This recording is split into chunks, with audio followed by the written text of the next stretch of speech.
Me reporto una vez por semana y todos contentos. Va, 3 medialunas. Yo contento, que es lo importante.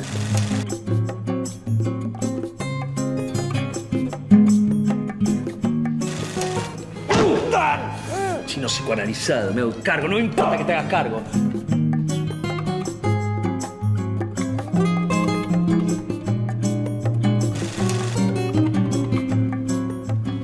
Estás muy linda, Lara. Pero dicho con el mayor de los tactos, estás completamente loca, ¿no? Hola, Rubén. ¿Qué es esto, pobre? Y Mordero, por ahí solo.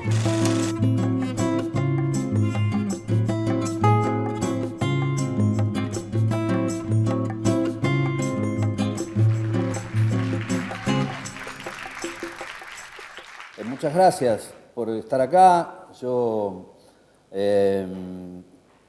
tengo la emoción que me produce la actuación. Y la actuación es para escapar de la muerte. La actuación es para sentir que la vida es en forma actuante. Cuando no actúo, no soy nada. Cuando no actúo, sé que no actúo. Ese es el problema también. Yo creo en las marcas fundacionales de la actuación, como las marcas fundacionales de muchas cosas. Pero mi impronta actoral tiene que ver con el absurdo. El absurdo es ese confín donde los personajes tal vez no sepan que ya están muertos. Y entonces lo único que los hace sobrevivir es el juego, la permanencia del juego. Y siempre hay un otro, porque para que se produzca la actuación tiene que haber un otro. Ahora, ese otro empieza con uno mismo. Es una rara paradoja que hay, pero yo estoy consciente de mi actuación, yo intento verme, yo soy consciente de mi imagen cuando actúo, yo quiero serlo. Si no lo soy, puedo morir. Puedo morir en la inconsciencia o en la conciencia de ese corte que hay de actuación. Y sobre todo cuando uno entra al espacio de actuación. Ese espacio, sí, tiene un sesgo, un límite, tiene reglas. La actuación, decía el maestro Bartiz, es un juego de reglas duras. Pero yo empecé con Miguel Herberov, que no era tan duro como Bartiz, pero sí tenía algo muy genuino que tenía que ver con la actuación y el confín, el juego. Y eso fue siempre a través de la improvisación. Eso es lo que nos caracteriza a nosotros sobre otras profesiones, tal vez, la improvisación. En esa improvisación donde se va rellenando y llenando y ocupando el espacio, donde se va produciendo los cambios dramáticos de una existencia paralela, que es la mía, pero no lo es. Yo estoy actuando ahí, yo estoy en puro presente, pero sin embargo estoy corrido de mí mismo. Ahora, cuanto más me corro, tal vez más soy yo mismo. Es paradojal, yo lo sé, es algo inquietante, pero es algo que se produce inevitablemente en lo empírico. Cuando se produce eso, y esto se produjo a los 17 años, en mi primera muestra, cuando se produce esto que se está llenando, y el viejo maestro de los 70, Peter Brook, decía, lo invisible que se hace visible, eso es, de alguna manera, la actuación, esa masa espiritual que se produce en la retina del que está mirando, y cuando desde el lado de la actuación también se produce algún impacto que no lo produjo nada, que es haber traspasado los límites del yo, pero siendo yo más que nunca. Ahí me parece donde reside algo de las diferencias de la marca fundacional. Algunos tal vez tengan, y sobre todo hay una mirada más, llamémoslo, oficialista, que tiene que ver con la escuela del método. El método se concentra mucho en lo que yo puedo producir yo personalmente dentro de un espacio que juega la totalidad. Yo no, yo aprendí en que la tridimensión del espacio, y sobre todo porque la actuación que yo aprendí, la aprendí para el teatro, que después vino otra etapa, vino la cámara,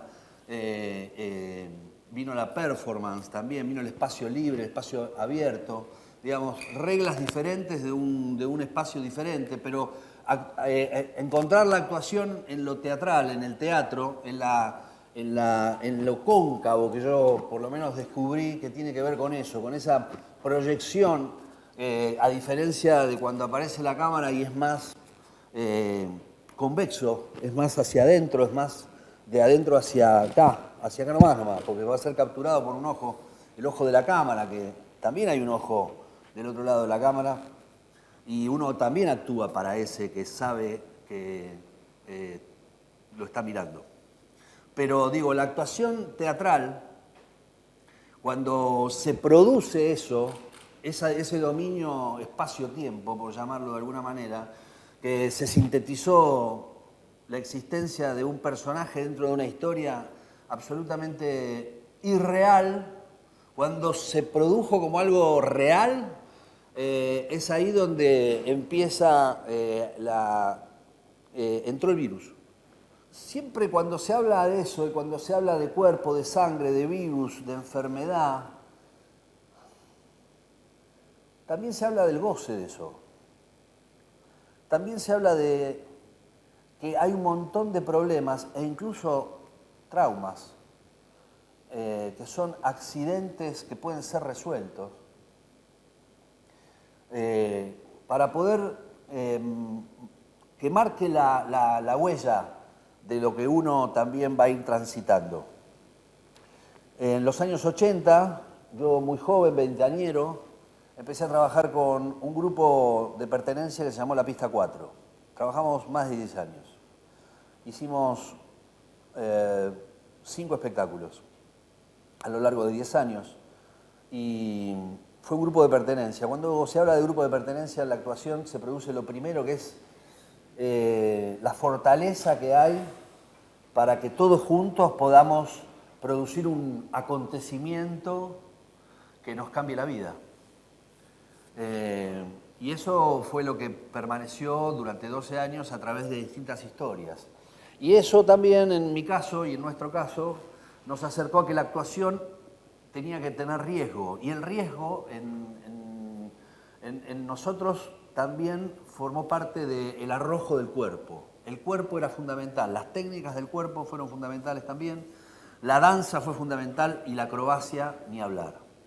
En ese momento nuestra frase de grupo era una frase de Jean Genet que decía en un libro, la historia de un funámbulo, de un equilibrista, decía: el suelo te hará tropezar.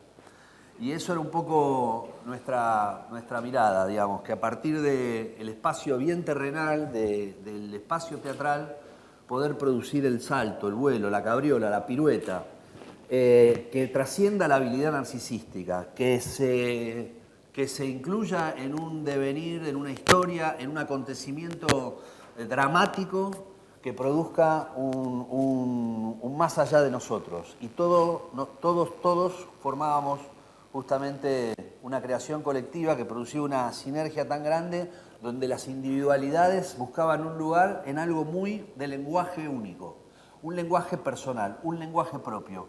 Yo con La Pista empecé a darme cuenta de que la actuación tenía que ir, como por suerte tuve varios maestros iniciales, entre ellos Gerberov, después Lorenzo Quinteros,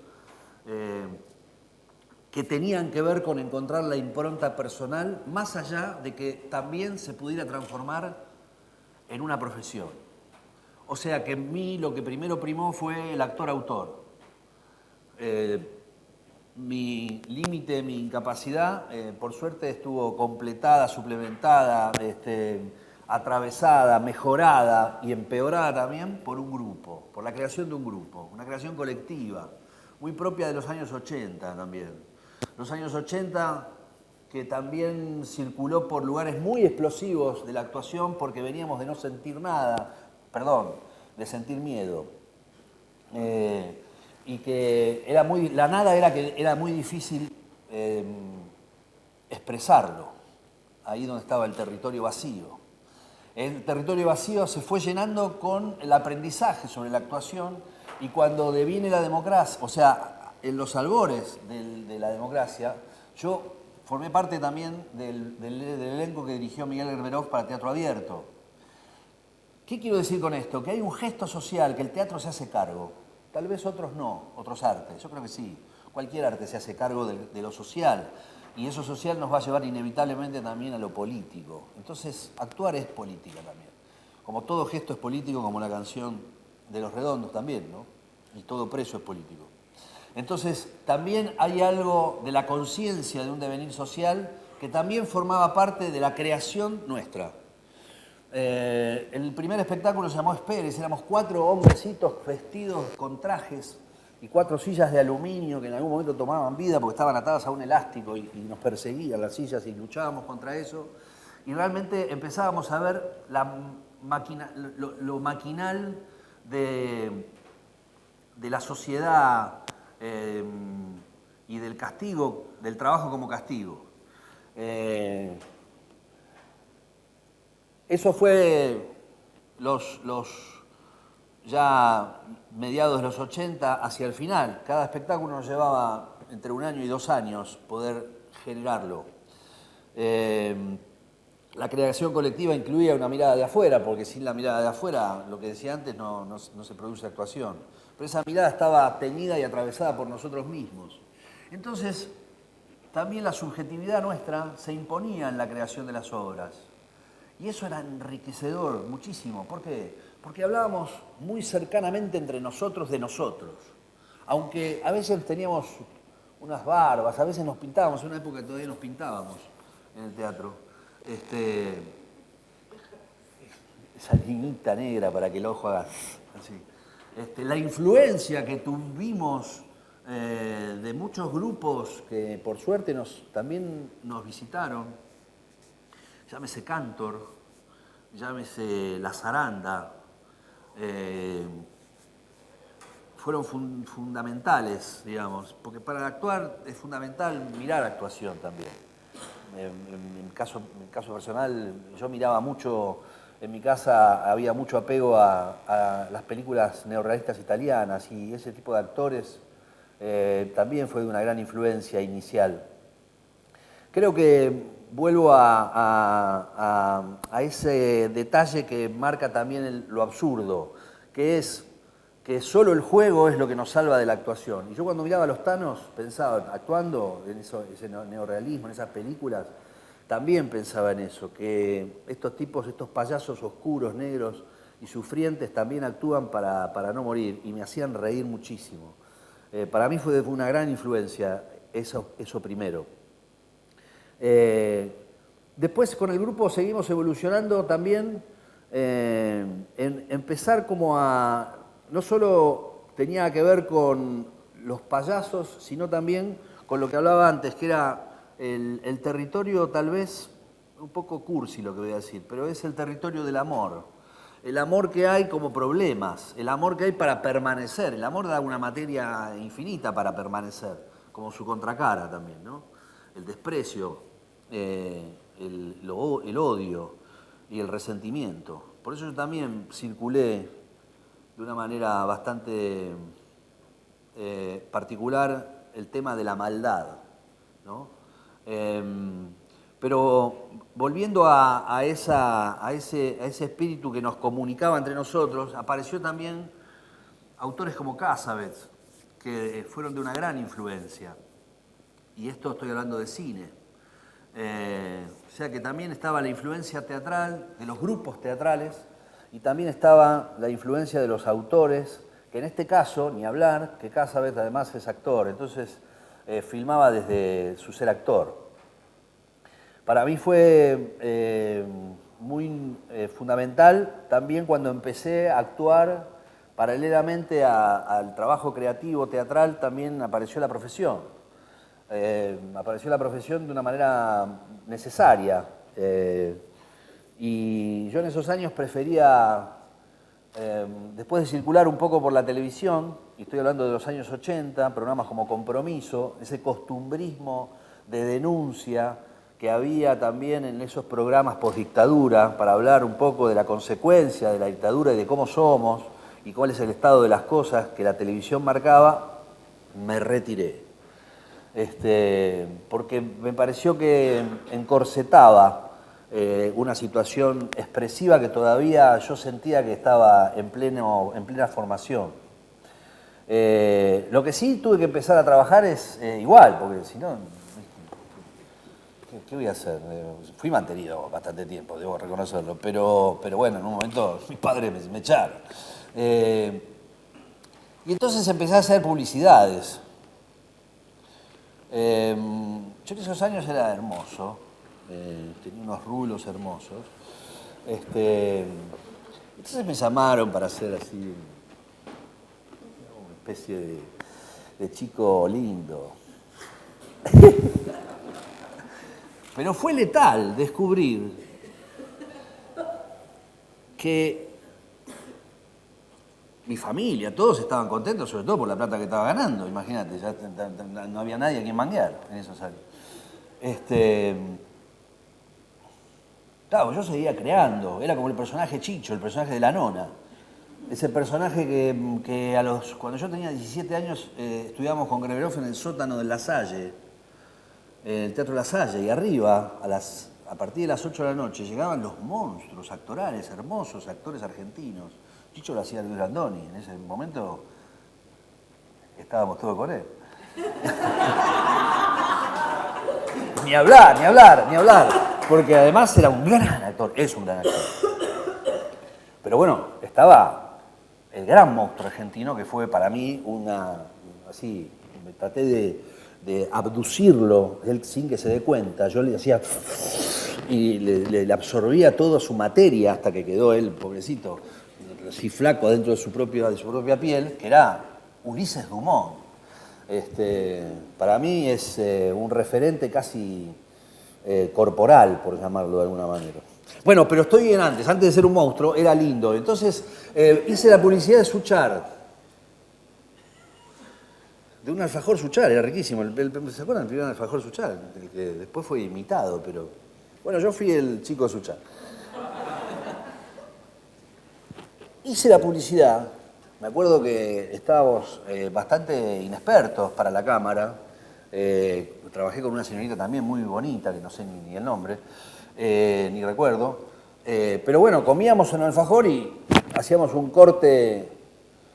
Por ejemplo, teníamos que comer y decir, qué buen alfajor. Y decían, corte, tenés que bajar la mano, porque si no se te ve, ¿viste? Entonces estábamos en miles de errores sobre eso, que esa noche terminé con una descompostura atómica. Imagínense comerse pedacitos de alfajor Suchar, como 19 tomas fueron. Pero a la semana, más o menos, yo llegaba de un ensayo, me acuerdo, sudado, porque nuestro encuentro era de mucha proxemia corporal, de mucho sudor, de piruetas, de colgarse, de equilibrios, de ser equilibristas.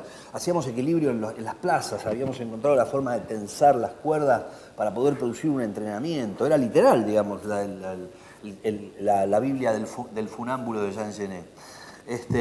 Y yo volvía agotado, pensando tal vez en una escena, y pasé por la vereda, atravesé en la vereda a una madre que venía con un nenito, y cuando me pasaron así, me dicen, mamá, ahí va el chico Suchar. Yo esa noche tuve delirium tremens, no les miento, así como que veía a un tipo tapado negro así que entraba a mi casa y hacía así, y sacaba, en vez de un arma, era un alfajor Suchar. Pero también empecé como a ver qué pasa con la profesión, digo, más allá de que cualquier trabajo dignifica, ¿no? Es un territorio que va a dar para más de una charla. Esto lo digo para tirar un tema para que me inviten de vuelta. Pero, ¿qué es el trabajo de la actuación? Como vi el otro día el espectáculo, voy a devolver flores, Artaud, que dirige Sergio Boris, con un elencazo hermoso, en la Sala Beckett, donde están poniendo y arriesgando de una manera increíble, como tantos otros, y en este lugar ni hablar, desde que los comienzos, que yo estuve acá, desde los comienzos con el grupo de la Pista 4, nosotros inauguramos este lugar que se llamaba el Callejón de los Deseos. Lo conozco mucho, conozco todo este lugar y un amor absoluto que le tengo a este lugar, a hoy que lo tiene el gran creador Javier Dolte y su gente, como para poder que esto siga siendo una usina creadora. Todo eso iba paralelo a lo que es la profesión. Por suerte apareció el cine también. Me refiero a que el cine también es convivencia, el cine es una patria aparte, el cine es una... En el cine también uno, si tiene la posibilidad de ir cada vez haciendo mejores personajes, está conviviendo cada vez más días en la factura de esa película. Y eso es convivir de las 7 de la mañana. Convivir al principio sin entender, engordando, por la ansiedad que produce también toda una parafernalia tecnológica que hay que hacer. Todo esto que prepararon durante una hora para que yo venga, me siente acá y lo destruya en una charla. Pero no, quiero decir que todo es para que uno construya, todo ese trabajo para la construcción de una escena lleva al estudio de la escena, a vincularse con otros actores y en un momento no saber qué hacer y empezar a comer como loco. Porque uno empieza a no tener continuidad a lo largo de la película, porque empieza a engordar. Pero hasta que empecé a entender que eso es fascinante, cómo la actuación se produce, cómo los primeros planos devuelven y cuál es el grado de autenticidad que eso requiere y de profundidad que eso requiere y que la cámara lee el pensamiento. Y entonces la actuación cambia totalmente, digamos, en relación a cómo yo venía en función de la teatralidad cirquera que teníamos en ese momento y yo como parte de esa familia creativa también y creadora que fue la Pista 4. Y por otro lado, esas familias intermitentes de encuentros muy intensos en poco tiempo, porque una película en ese momento... Una película de bajo presupuesto, que es la que yo en general trabajé, fueron de 6 semanas, después de 5, después de 4 y ahora se filma en 3. No, entonces digo, por un lado yo estaba entre esa fiebre que produce el darse cuenta de la actuación en vivo, la intensidad que requiere la actuación en vivo, y por otro lado también lo que empezaba a devolver el ojo de la cámara, cuando yo empezaba a entender también eso. Y hice un trabajo, yo siempre fui muy empírico, digamos, tengo mucho estudio de material sobre los materiales que voy trabajando.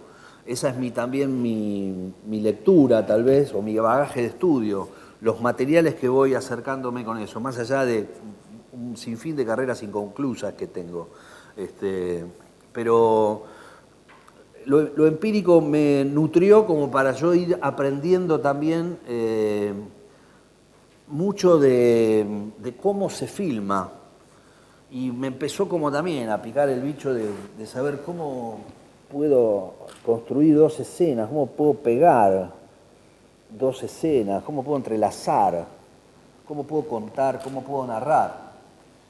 Puedo buscar analogías, pero porque por un lado puedo decir que en el teatro también la narración actoral es una malla que no tiene que tener saltos de percepción entre lo que hacemos y la mirada. Ahí es donde se producen las pequeñas muertes, cuando uno sabe que está incompleto, cuando no hay una trama completa, cuando no se llenó todo este espacio invisible que se tiene que hacer visible, cuando no se produce ni lo chamánico, ni lo espiritual, ni la explosión de la retina, ni el wow interno cuando uno ve una actuación que lo conmovió y se produce un acontecimiento enorme. Cuando yo veía a Dumont haciendo La Nona a los 17 años fue también fundante. También estaba acompañado de Javier Portales haciendo un personaje dramático, era extraordinario ese señor. Carmen Vallejo, tremenda actriz y comediante. Y bueno, estaba también Brandoni, que en ese momento lo queríamos. Y me parece que actuar también es mirar actuar. Yo cuando era chico también me entregué al juego corporal, que después se fue organizando en reglas, porque también hice deportes que me llevaban también a repeticiones de ejercicios, ¿no? Pero recuerdo mucho que es mi tendencia natural también a estar, éramos, una referencia de los años que yo puedo llegar a tener, que es, teníamos la calle en ese momento, cuando éramos niños. Curtíamos la calle, curtíamos también los grupos de pertenencia que a uno lo hacen fuerte, porque uno tiene grupo, bandera, tiene decisiones, tiene carnaval, tiene fiesta, tiene baile, tiene fútbol. Y es la consecuencia también de eso, tener minas, tener pizza, tener salidas, crecer con eso. Y yo me acuerdo perfectamente donde tomábamos una fábrica de calderas, que era un galpón increíble, un parque de diversiones, teníamos calderas donde entrábamos, salíamos, subíamos, corríamos, jugábamos un juego de persecución, buenos y malos. Y siempre yo me hacía un circuito y terminaba en la caja de un camión saltando a ciegas. Es como si yo sabía que iba a saltar y iba a estar el camión, hasta que me di cuenta que el camión podía ir y volver también. El camión no estuvo en un momento y me hice mierda. Cada vez que me lastimo en el teatro, que tiene que ver tal vez con alguna pirueta o algo, responde a esa sensación que tuve en la fábrica hace mucho, cuando yo era un niño. Recuerdo no solo la caída y en ese momento como niño a uno le duele pero se le pasa rápido, ¿no? Pero sí recuerdo el acto también de humillación, recuerdo también el vacío, me recuerdo también reírme después al recordar eso, que yo como un boludo fui ciego a saltar en el camión no estaba.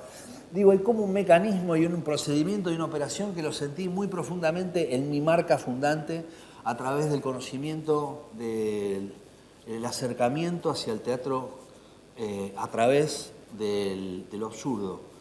Lo absurdo es un territorio novedoso, existencialmente hablando, e imprime uno inevitablemente en el cuerpo existencial. Por un lado era el absurdo y por otro lado era el territorio que yo iba descubriendo con la cámara, que es un territorio de una contundencia muy real. Por eso la caja de herramientas, de la cual también parte un poco estas charlas, fueron cambiando a través del tiempo, ¿no? Porque el cuerpo no es el mismo, porque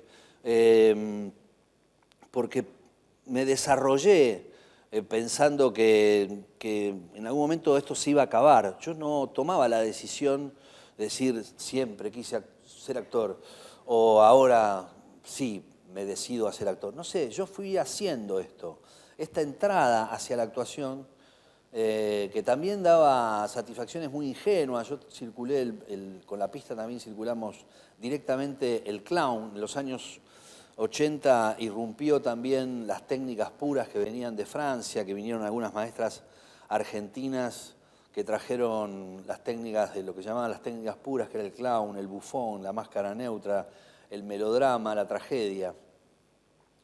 Y circulé por ahí. Porque también, y ahí sí vuelvo a decir, es un montón de cosas, ¿no? La actuación, son un montón y son marcas fundantes. Y en la marca fundante también está el cuerpo existencial, el existencialismo, porque si realmente no hay una decisión de profesión, que eso fue más adelante, lo que hay es una búsqueda curiosa sobre lo que es la expresión y la expresión artística. Si es que a veces uno es un poco grande, queda el arte, pero uno va hacia ese lugar, hacia encontrarse en eso. Entonces tiene que ver con la filosofía, eso es lo que yo me di cuenta. Que la actuación en mí, para mí, fue el camino filosófico, el camino de saber, el camino de conocer, el camino de arribar a ciertas verdades que en nosotros también se confunden con verosimilitudes. Lo verosímil tiene que ser anterior a la verdad, porque nosotros en realidad entramos en un territorio irreal para hacerlo más real que lo real. Sería esa la ambición tan grande, para que sea modificadora la actuación, para que sea mejor, que mejore la vida. Eso es una consecuencia ya de darme cuenta más cuando ya fui más grande, ¿no? Paralelamente a eso, se produjo, si en los 80 estábamos en territorios de explosión y de experimentación, de producción de sentimientos, sería de emocionalidades y de la búsqueda de lenguajes, y el encuentro de los cuerpos y las cuevas teatrales que empezaron a emerger y surgir. Paralelamente al estudio también aparecían esas cuevas para ir a probarse.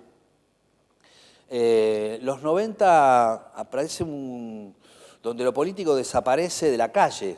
En los 80 la política estaba en la calle, era un gesto de barricada todavía. Y los 90 se encorseta y se mete adentro de la caja de la televisión. La política empieza a producir un discurso artificial, un discurso para la televisión, un discurso para meterse en otro territorio. Y eso también es de una gran influencia en la actuación de la época, creo yo. Por eso yo en los 90, además de descubrir a Gombrowicz como autor teatral, y que fue a propósito también de un espectáculo que se llamó Nada Lentamente, y que estrenamos acá, en este lugar,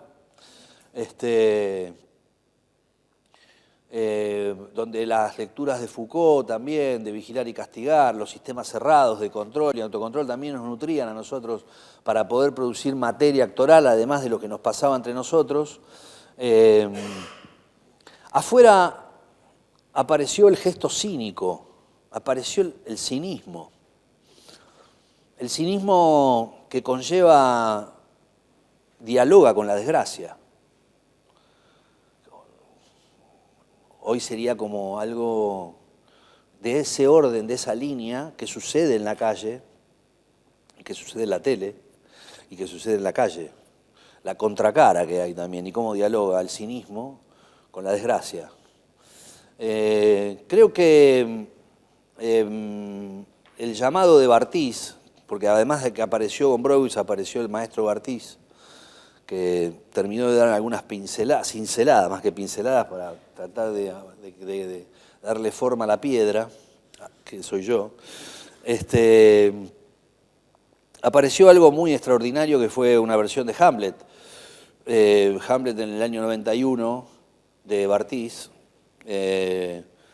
fue un acontecimiento que nos partió la cabeza.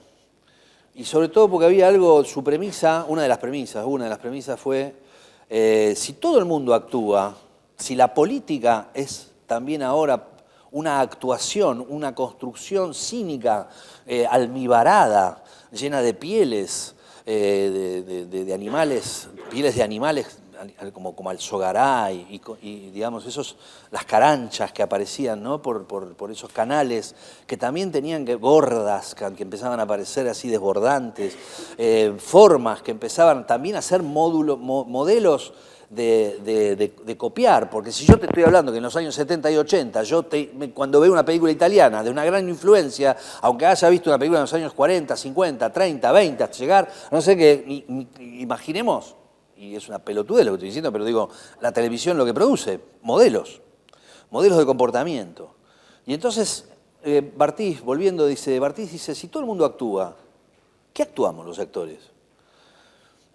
Por eso el ser o no ser, tan famoso, que dice Hamlet en el borde de un peñasco, como dibujaba la primera versión una versión de Hamlet que se leía en Astrada Marín en papel Biblia.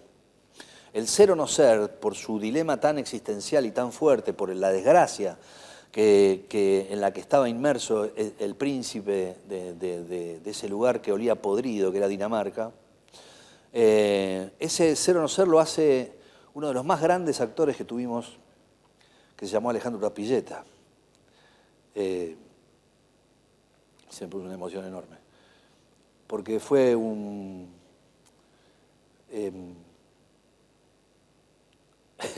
me acordé de una pintada que decía en un documental de Maradona en el cementerio de Nápoles, no saben lo que se perdieron, decía por Maradona en Nápoles. Bueno, A mí me pasa lo mismo con Urdapilleta. Qué suerte que yo lo pude ver y vos no, sería. El que lo vio fue modificado por él, ¿no? De una gran influencia, y sobre todo también porque apareció el primer actor como vanguardia. Era actor y era actriz, era el actor, era el transformista, era el gran poeta del cuerpo. Y decía como el actor de la compañía que viene a representar la muerte del duque de Gonzaga, que es la analogía que dirige el propio Hamlet a esa compañía de teatro que llega al castillo para representar lo que fue la muerte de su propio padre. Bueno, ese ser o no ser lo hacía Alejandro Urdapilleta como el actor de la compañía y lo dirigía Hamlet, o sea, lo dirigía Pompeyo Audibert, otro grosso de la escena, de una gran influencia para mi formación. Y entonces era eso un poco la pregunta, ¿ser o no ser actor? ¿Qué se actúa? ¿Qué se actúa? Bueno, tal vez a veces las respuestas no son, por lo menos yo no las tengo teóricas, sino fue una búsqueda muy tenaz de lo que fue el gran semillero del teatro de los 90, que paralelamente también había grandes nuevos dramaturgos que habían empezado a dialogar con una dramaturgia ya consagrada. Hablo de un grupo que se llamó Carajají, de una gran influencia también autoral, pero por supuesto también fue un momento de guerra de escuelas, de estilos. Por eso Bartí llamó la guerra de los teatros a su versión de Hamlet. Y un poco tenía que ver más que con una guerra destructiva, sino como ir nutriéndonos.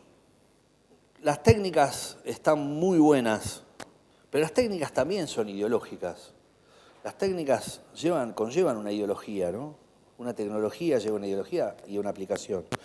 Y a veces hay que saber también lo que un poco retomo, como dije al principio de la charla, después de esas marcas fundantes y después de ese recorrido y de saber para quién estamos actuando, que siempre hay un otro, pero también es volver a nosotros mismos cuando uno se aleja del origen.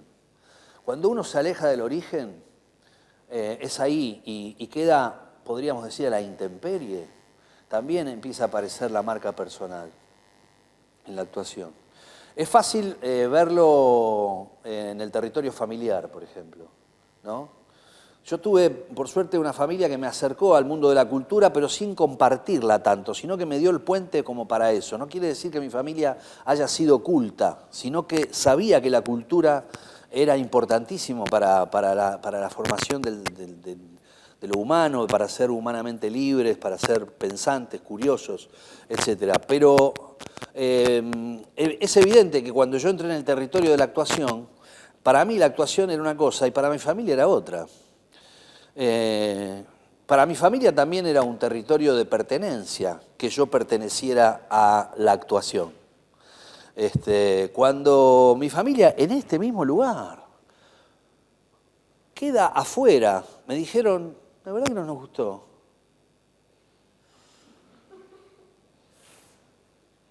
Yo sentí un vacío enorme, un tembladeral, un corrimiento. Y empecé a excitarme con eso. Me parece que ahí es donde dije, bueno, me voy. Y me fui, digamos. Présteme 10.000 lucas, las devuelvo y después...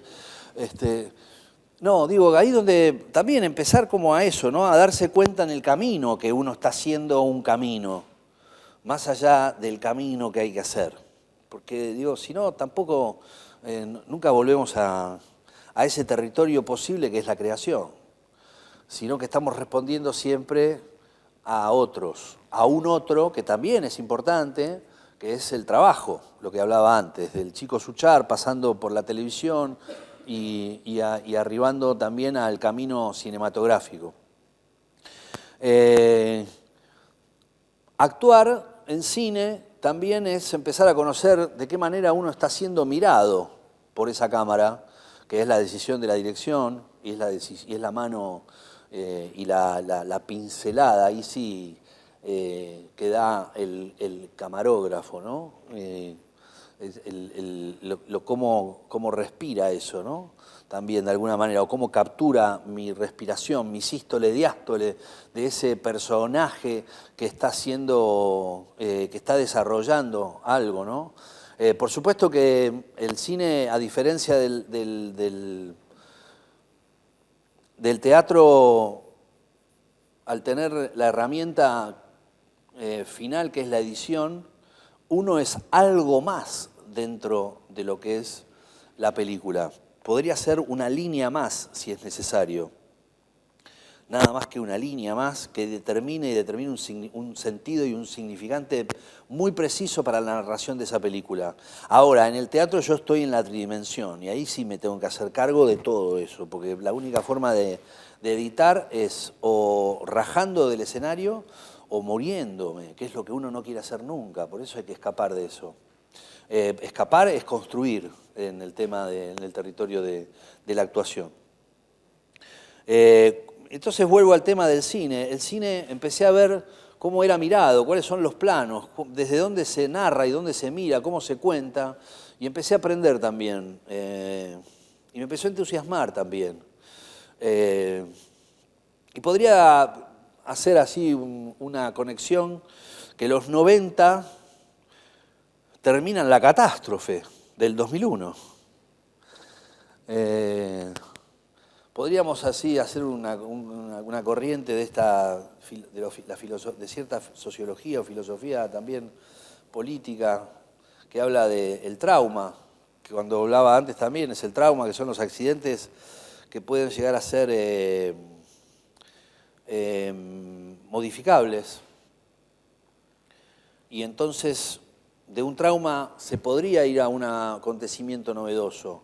Ahora, de una catástrofe es inesperado, no hay nada previo antes. Y yo puedo hablar de una catástrofe social y también puedo hablar de las catástrofes personales que yo a lo largo de la vida también fueron sucediendo. La más catástrofe es la muerte más cercana. Y eso es lo inesperado, ¿no? Cuando es algo inesperado. Digo esto porque del 2001 no voy a alimentar el fantasma, no es necesario. Pero yo de esa catástrofe que puse el cuerpo en la calle, yo tuve un neumático en mi mano y lo puse arriba del fuego en una avenida. Yo me tuve que correr porque pasó una ambulancia con el chofer de la ambulancia con una pistola afuera de la ambulancia y el otro, el de al lado, con un megáfono. ¡Córranse! Lo accidental, el acontecimiento callejero y la catástrofe social y política produjo, por lo menos en mí, la posibilidad de construir una película. Fue tan fuerte lo que me pasó con el cuerpo ahí que sentía que podía hilvanar acontecimientos y por eso finalmente terminó en la complicidad con un gran amigo y escritor que se llama Yossi Abilio. Yossi.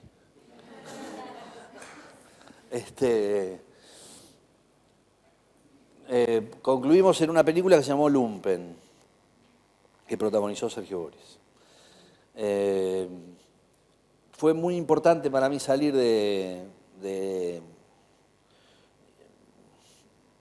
y mirar actuar, ¿no? Mirar actores, acompañar a que puedan encontrar un sentido de actuación en una ficción que yo había generado y que tenía idea de los planos, tenía idea de cómo conformar un equipo, de cuánto tenía que el del arte tenía que producir esa imagen.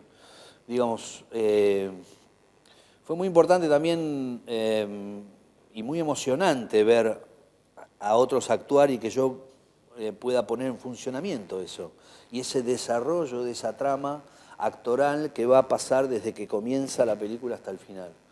Y también fue muy importante empezar a ver la pelotudez narcisística de la actuación, la inseguridad del actor, la hojarasca que no es, que va más allá de encontrar el hueso, de que para mí hay que ir a encontrar un hueso oculto en la actuación.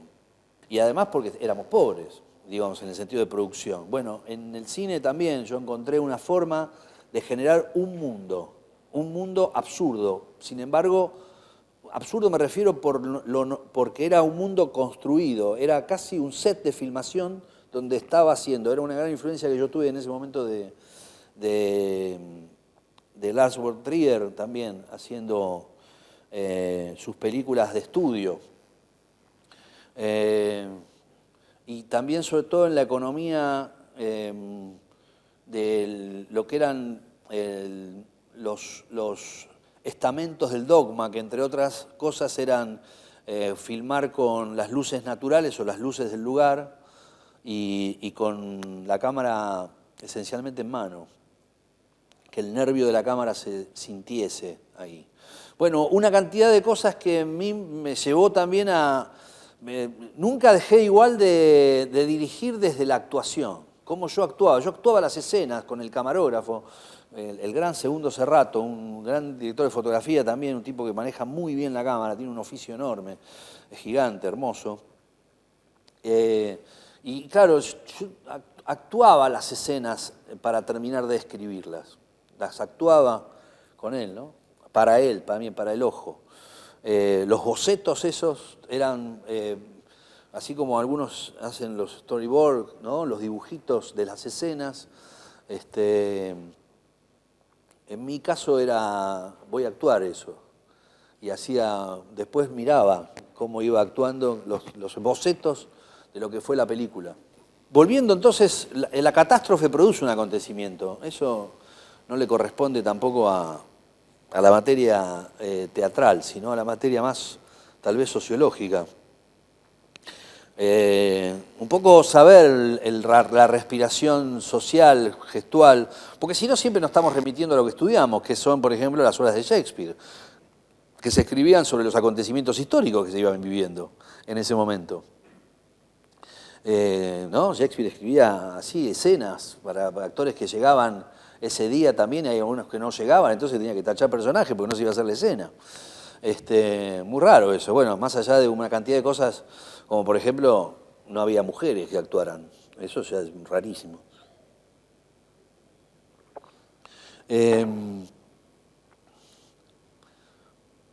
Entonces, me parece que, vuelvo otra vez, el gesto social y político no sabemos a dónde vamos. Estamos bordeando una catástrofe. Todos la sentimos. Hasta los mismos que están provocando. No sabemos qué va a pasar, no sabemos cuándo va a pasar, no sabemos cómo. Hay algo, estamos un poco avisados. No sabemos cuál es entonces el gesto del tiempo hoy, ¿no? Del gesto de... Porque hay un gesto, con lo que hablábamos antes, el gesto, ¿no? En los 90 todo el mundo actuaba, entonces ¿qué carajo actuamos? Nos fuimos hacia adentro. Era el achicamiento, otro concepto del gran Bartiz. El achicamiento, achicarse para ir hacia adentro, más que olvidarse afuera, está todo con las pieles al sogaray. Hay que salir de ahí, hay que irse adentro a generar algo propio. Bueno, la gente hoy sigue actuando, esto es un semillero, acá hay muchos colegas seguramente en la oscuridad, o tal vez no, pero digo, todo el mundo actúa en esta ciudad, así que hace un curso de teatro, un curso de algo, psicodrama, hacen constelaciones, cualquier cosa, pero todo es, digo... Hay como algo que no se detiene, ¿no? La actuación en esta ciudad, tal vez en muchos lugares de este país. Generado en los 80, 90, generó algo de una explosión enorme y hoy se desarrolla y por supuesto que sigue habiendo creadores y pensadores y nuevos pensadores, ¿no? Que también por suerte son los jóvenes que nos están comiendo, mordiendo los talones, ¿no? Siempre recuerdo una escena donde... uno ya no tan joven, pero un gran actor que se llama Diego Velázquez, en una obra que hicimos en el 2011, ya hace un tiempo, ¿no? Ya van a ser 8 años, 9 años. En una de las últimas obras que se hizo en el Teatro Alvear, que hoy es una especie de hotel de calle, el Teatro Alvear, ¿no? están afuera los colchones, nada más quedó en los colchones. Y adentro dicen que casi ni tiene techo. Qué lástima. Es una antipublicidad lo que estoy haciendo. Me acuerdo que es un actor muy corporal también. Y me acuerdo que yo lo tenía que ir a agarrar y se me escapaba, como una especie de cangrejo, caminaba para atrás en el piso. Y digo, ¿qué hago? Me están mirando y lo estoy perdiendo. Entonces, ¡zum!, me tiraba encima, ¿viste? Y se la tenía que bancar, digamos. Y yo me le tiraba encima como si fuera un colchón. Así. Eso producía un acontecimiento que nos alejaba de la muerte. Digo, cuando se produce un encuentro de generaciones, de intergeneraciones, es increíble cuando se genera artísticamente algo de eso. Es otra de las cosas por la cual también no hay lugar para morir, digamos, porque se produce algo muy enorme. Ya más grande, el acercamiento y la salida, por ahí tengo que hacer un nuevo reordenamiento. Salir de lo que fue una situación muy importante y que también fue muy importante el cierre, que fue la finalización del grupo La Pista 4 en el año 98, diría casi 99, con un espectáculo que se llamó Cadáveres, un espectáculo sobre poemas de Néstor Perlonguer, varios poemas de Perlonguer, pero el central es el poema Cadáveres, que es un poema extraordinario, que tiene 56 estrofas, y nosotros lo tratamos de una manera muy sonora y musical, porque el grupo se nutría mucho de lo sonoro y musical también. Todos los espectáculos, hasta los que no tenía música, también estábamos nutridos por algo musical.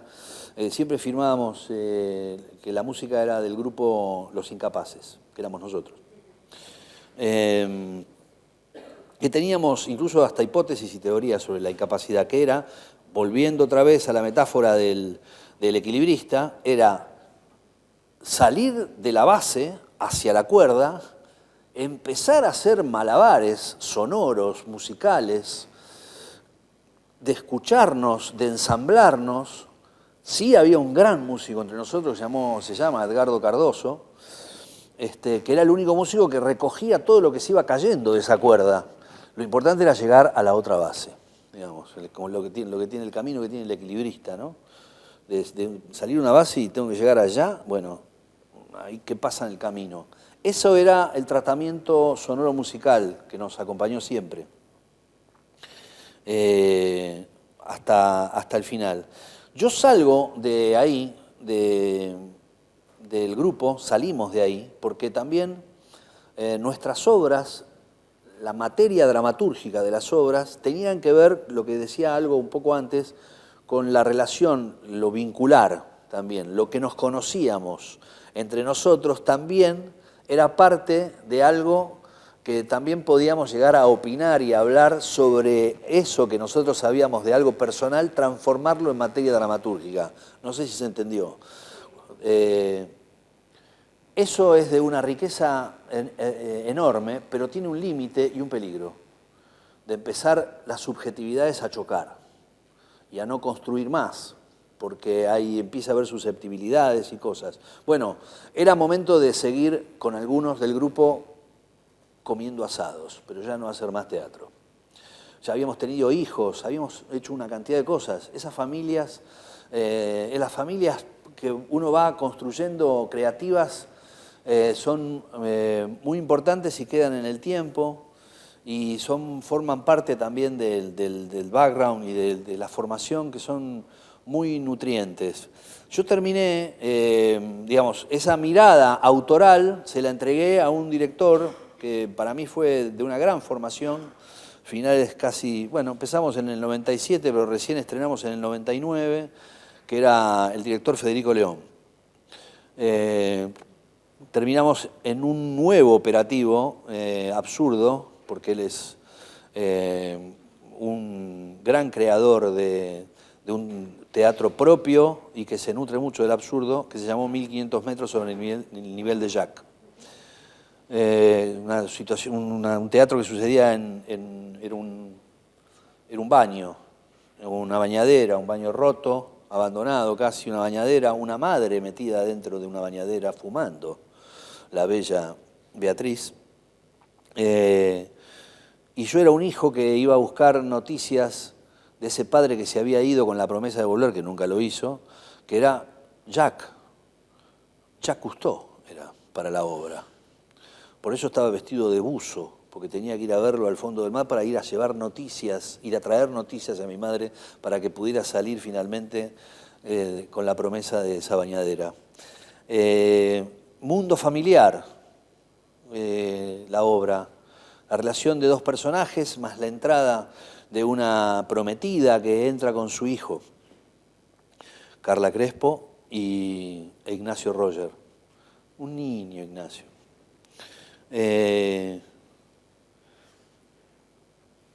También, eso fue fundamental, esa mirada. Yo tuve, ahí puedo editar de la siguiente manera. La última función que hicimos de Cadáveres, el espectáculo con la pista en el año 98, fue en el Teatro Adán Buenos Aires, en el Parque Chacabuco, siempre me confundo entre Chacabuco y Avellaneda. Cuando yo estaba haciendo el poema El Cadáver, que habla de Evita, el teatro es un teatro anfiteatro, es un teatro muy grande, muy lindo. Yo estaba actuando y sentí que me quedaba grande. Sentí que estaba mintiendo, sentí que no estaba, que me estaba muriendo, que me estaba cayendo, que estaba zozobrando, que estaba perdiendo el equilibrio. Mientras seguía actuando, porque tenía que actuar igual. Pero sudaba, me acuerdo. De más, sudaba. Yo dije, me retiro del espacio grande. Pensé que me retiraba de la actuación. No pensé nunca eso, en realidad, pero tenía miedo igual. Pero sí me retiré del espacio grande. El espacio grande me quedaba grande. Y por suerte, ahí donde yo empecé a trabajar con Federico León en una intimidad mucho más íntima que esta. El espacio escénico que finalmente terminó siendo en el Teatro del Pueblo, en la Sala Chica. Un baño de 3x3, 3x3 era. 3x3, y el público doble fila alrededor nada más. Una L en fila. Era para 39 espectadores, me acuerdo. Y con toda la furia 45 entraban, así de parados, algunos ahí en el fondo. Yo aprendí un montón con Federico. Tiene una mirada muy personal y particular sobre la actuación y sobre el teatro en general, sobre las historias que él cuenta. Y digo esto porque me parece que el gran otro, la gran mirada del otro, antes de ustedes, público hermoso, es el director. Y la dirección me parece que es el gran creador también del acontecimiento teatral. Hoy también, por suerte, me encuentro trabajando con un gran director que es Daniel Veronese, desde hace varios espectáculos, que fue otro de las miradas que a mí me modificaron mucho de la actuación, sobre todo porque hay algo muy concreto y que tiene que ver con la mirada de el signo de los creadores, ¿no? También, que es, en nuestro caso, en la actuación, la mirada sobre el subtexto. El subtexto es todo lo que no se dice, sino lo que se piensa y lo que se manifiesta y se expresa de muchas maneras, incluso en el decir. Pero es el pensamiento de los personajes. Entonces,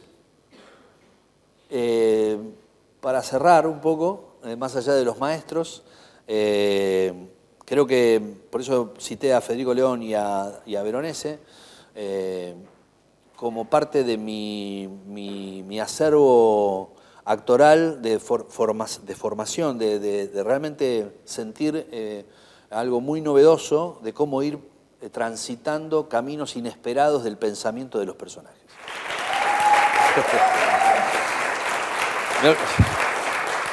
Bueno, muchas gracias.